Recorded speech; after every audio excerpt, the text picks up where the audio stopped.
Welcome to Samba Samba. Enjoy the video. You'll begin by confirming prerequisites: charged AirPods and a nearby unlocked device with Bluetooth enabled. Once done, open the AirPods case near your iPhone or iPad and watch for the pairing pop-up. Tap Connect. If the pop-up doesn't appear, make sure Bluetooth is on and hold the case button until the status light flashes white. That forces discovery mode. You're starting the actual handshake now, because proximity and discovery are what let the device and AirPods exchange credentials securely.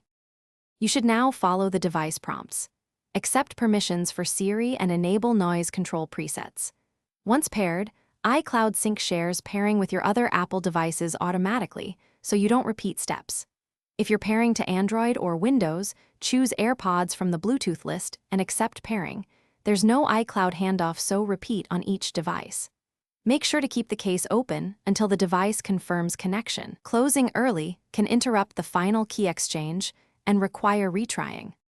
You're finishing by testing audio and mic and toggling noise cancellation and transparency to confirm functionality. Make sure spatial audio and automatic switching behave as expected.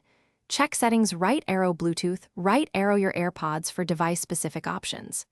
If something fails, reset the AirPods.